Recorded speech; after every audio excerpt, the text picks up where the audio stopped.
Okay. Hello, Booktube. I'm Scott. I'm Nelle. We are Gunpowder, Fiction, and Plot, and today we're doing the "What the fuck are you" tag. This was created by C'est Kevvie. Kevvie's quite new to Booktube, and she's brilliant, isn't she? Yes, I feel like this tag has been created just for me, because all the questions have fuck in them. Yeah, sweary sailor. And Kevvie has this series on her channel where it's who the fuck is insert icon, author, whoever. Yeah, someone who we're talking about who the fuck they are. Yeah, it's really good. Now, we're going to fuck with the order and do question 9 first, because that's how we roll. That's what we do. Who the fuck do you tag? Who the fuck do we tag? Well, I've been stalking the comments of Kevvie's video, and some of our favourite people have been like, "Oh, I want to do this tag." So we're going to tag them? So we're going to tag them. Firstly, Sam from Paper Not Books. Yes. She hasn't made a video for a little bit, but get out there and do it. Yeah, this is a good one. Secondly, Ange's Bookish Chatter.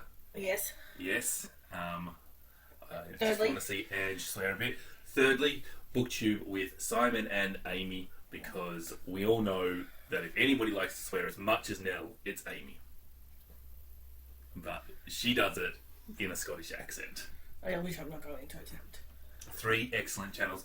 I think we got to also tag Danny Spinelli Speaks. Yes! Because I want to see her swear on camera, because I know she's a sweary sailor off camera. That's your true F-bomb shine. Yeah, so let's get into the questions. Yeah, what's the first one? What the fuck is your name? Why am I doing that when I'm saying it? What the fuck is your name? Does it have any meaning? No, that's just ridiculous. Alright. My name or my channel name? Well, let's do our channel name and then our name. Our channel name is Gunpowder, Fiction, and Plot. If you didn't know that, you're in the wrong place. It's named after the Guy Fawkes thing, Gunpowder, Treason, and Plot. Yeah, Parliament got blown up and stuff. And we subverted it into a bookish thing. Yeah.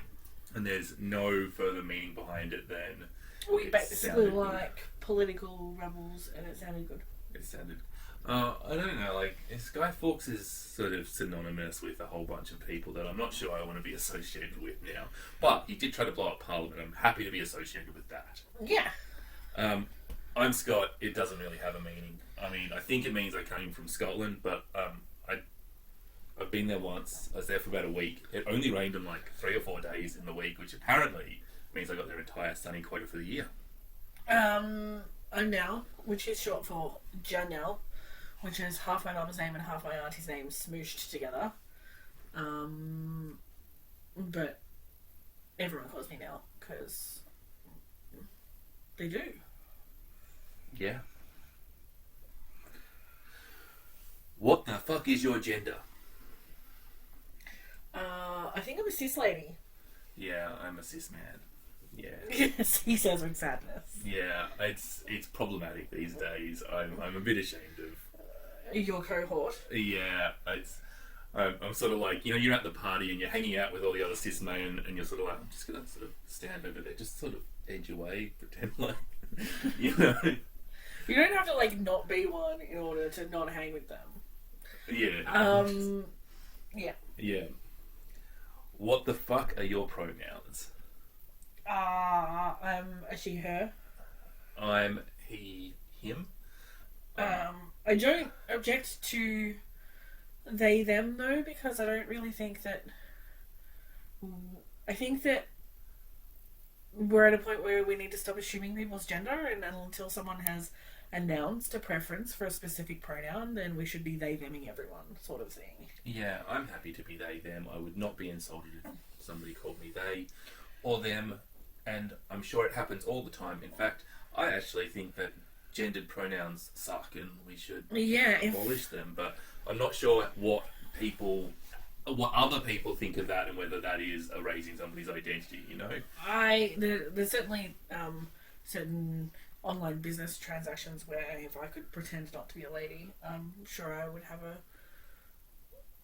more of an advantage. I'd be happy to be they, them for those. Yeah. What the fuck is your ethnicity? What is ethnicity? Is that my heritage or is that my appearance? I think it's your heritage. I think if you appear as one, but you're actually something else, then you're passing. Yeah, okay. I mean, all my people are Caucasian, I guess. But I have... I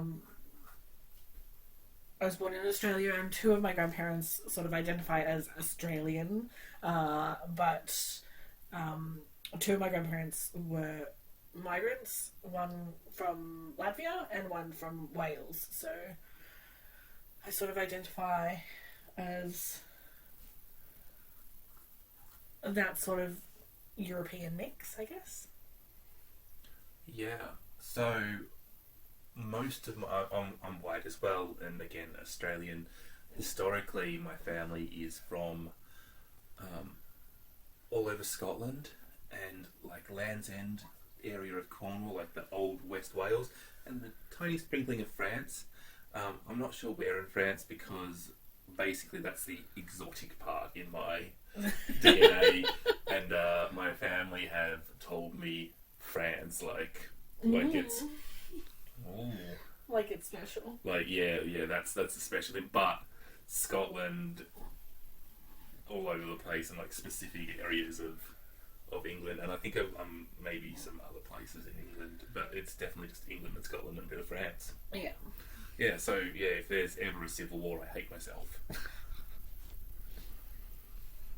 What the fuck is your sexuality, and why? Oh, and why? I think the why is an interesting question, actually.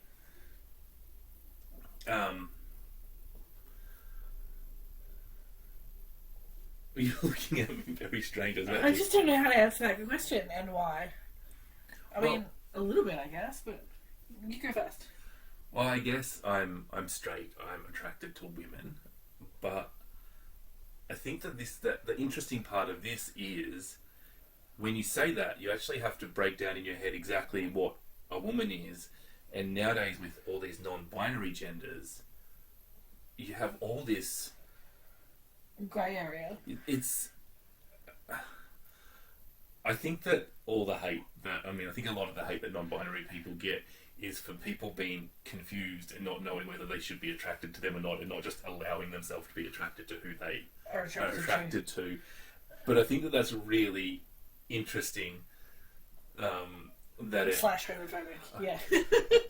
Yeah, I think that what's happening in my head when I'm sort of like going, well, I'm straight, but I'm allowed to be attracted to whoever I'm attracted to, and I mean, of course you are. Of course I am. Like, just because I put a label on it doesn't mean that I can't break that label. But with all the gender blurring that is going on at the moment, what even is sexuality? Is my question. Like, does that even exist if we have this huge spectrum of gender?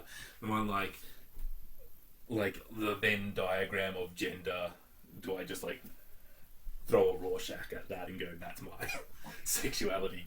I am the elephant shape in the top right corner. Yeah. You know? Yeah, I get what you're saying. I don't think I ever really considered it important to define my sexuality, which is, I guess, a privilege of being basically straight. But I've always dated men, and I've always been a lady, and that is what it is. Yeah. So the other thing that we should say is we're both allosexuals. Yeah. Yeah. What the fuck do you do besides Booktube? Work, mostly. We have a business that delivers groceries to people's homes, and we do that. Last weekend we went and drank a lot of wine. wine tasting. That was fun. Yeah, but I'm not really sure if you can have a hobby outside of Booktube and have a full-time job. Like, No, there's not that's much. all my time. All my Yeah. time. I enjoy eating breakfast. Yeah, all of my other hobbies are food-based or Yeah. wine-based, Or wine-based. and therefore can be done concurrently with Booktube activities. Yes. What the fuck other identities do you claim? Well, I'm a radical leftist, hippie, environmental communist. I don't know. Vegetarian. You're a vegetarian. Oh. I'm a feminist. Yes, I'm a feminist too.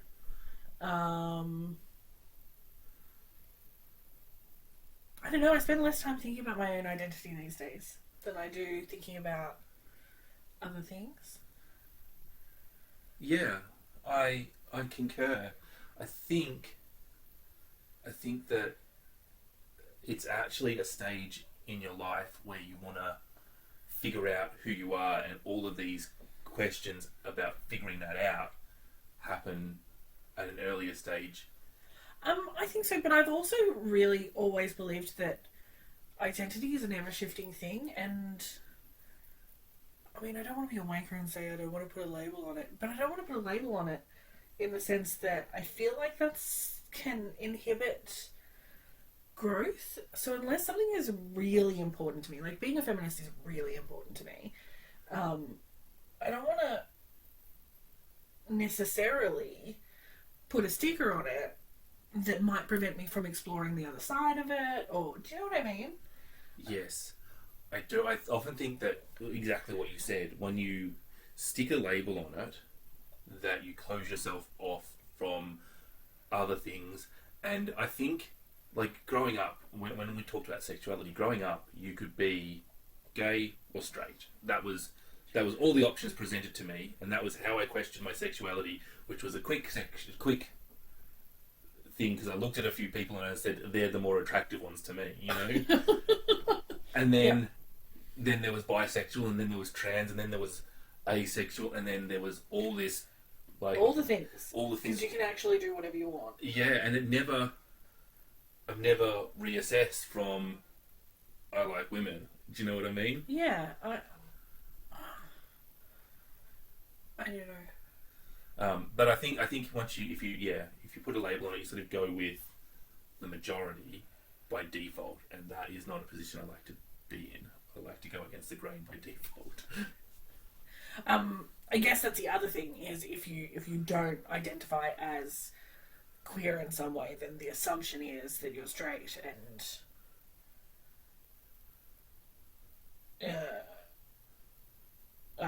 I understand other people's need to identify, but because I'm straight and white and a lady.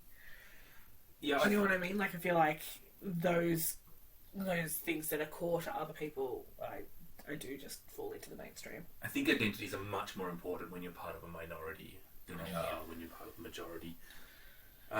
We can edit this out if you don't want to discuss it, but the other thing you probably identify with is, like, as a fat activist. Oh yeah, I'm totally a fatty. Yeah, I'm just fat. I'm fat. I've always been fat.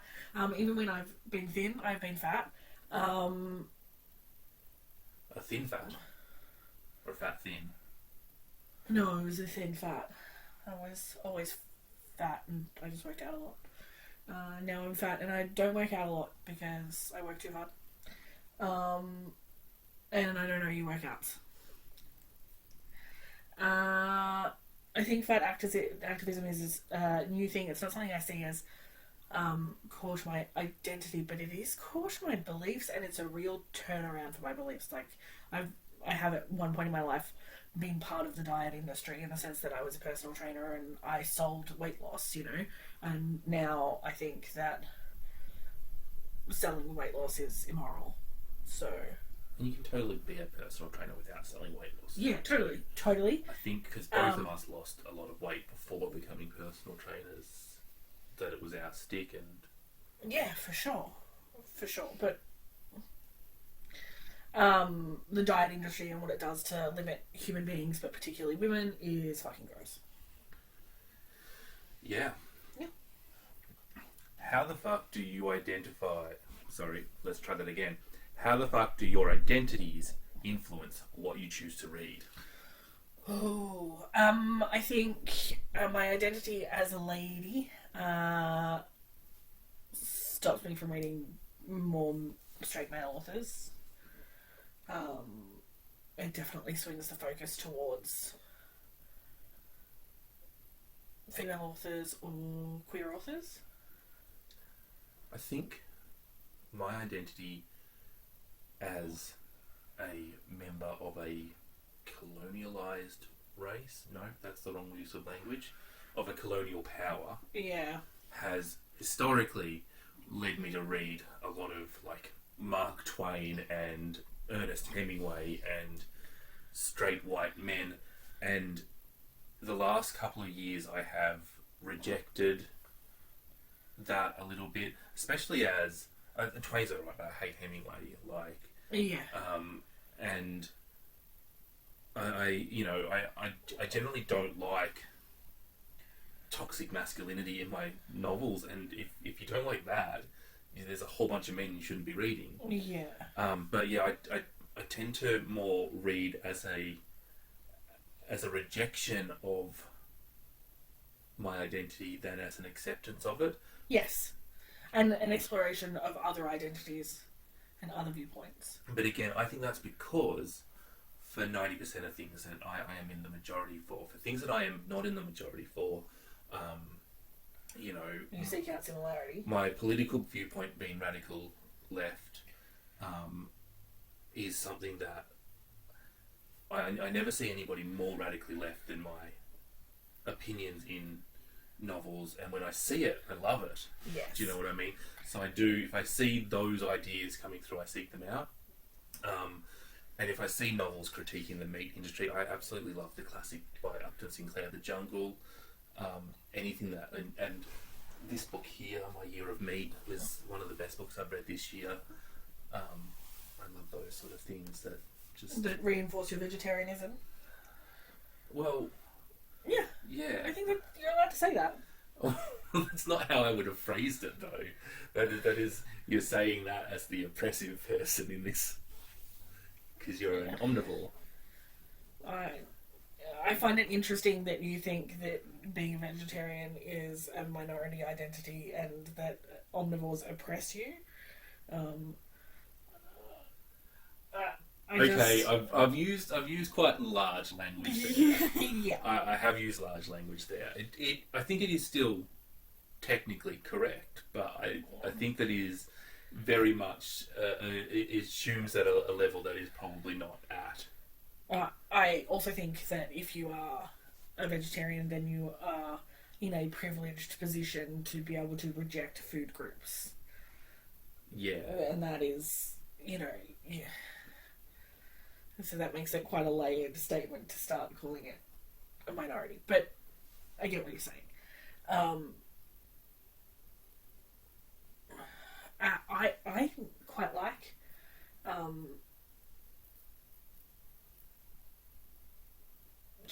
things that are in the sort of vegetarian framework. I'm quite open to reading those things. Even in a non-fiction sense, which I think a lot of meat eaters sort of run away from because they're scared they'll get converted. I'm not scared I'll be converted. I live as a vegetarian. If I was going to be converted, I'd have converted. I don't preach to her. No, but it would be easier for me to be a vegetarian, wouldn't it? Yeah. Yeah. It would. So if I was going to convert, I would have converted, and I haven't. So, yeah. I'm not concerned that anyone's trying to convert me with these ideas, and I think that they're very interesting moral discussions as far as where you draw the line for humanity, where you draw the line, like what's the line between eating your pet poochie and eating a cow, which has, a similar level of intelligence and a similar capacity for affection and emotion. Like, what the difference is that you don't have a relationship with that specific cow. That's the difference. and how we justify that is interesting. Yeah, it is. Yeah. Yeah. That's the last question. Yeah. Well, I don't think I talked about. I think it's the kind of question we could talk about that for 4 hours if you wanted to, but. Yeah. Well, is there anything else? We talked about a vegetarian. We didn't really talk about people of colour. Well, yeah. When I said I sort of read to reject my identity, I don't just mean like. Yeah. Misogyny. You also meant. I quite like reading. I quite like reading books from Nigeria for whatever reason, but that's not about my identity. That's just about me liking the writing of Nigerian people for some reason. Something cultural about that I quite like. Maybe there's just a lot of good Nigerian writers at the moment, and I think I like Nigerian writers, and it's just a coincidence that they're all good, you know? I like to read to learn things, and so reading things by people who are different than me is interesting. And so I don't really see it as a rejection of my identity, but more of an exploration of everyone else's. Yeah, when you say that, the first thing I think of actually is I identify as somebody who is a science person because I have a science degree and I know quite a bit about it, and I enjoy reading about science, but I enjoy reading about the areas of science that I didn't study at university and I don't know about. I've got a degree in physics and I will never ever pick up a non-fiction physics book. That sounds horrible to me. And I really like physics. I'm not saying that. I'm just... Yeah, if it's dumbed down enough to be a mass-produced non-fiction book as opposed to like a textbook. Yeah, I want equations. Yeah. My physics is what I want. Yeah. And they won't. They would just... Yeah. But yeah, it's like... Identity is such an interesting question, isn't it? Yeah, it is. I think this is a good tag. Yeah, I think it's an excellent tag. Well, we've already tagged people at the front of this video. If you haven't checked out Kevvie's channel, check out her channel right now because... Do it! Do it. If you are not subscribed to any of the people we've tagged, check them out. They are excellent people. Okay, love you, bye!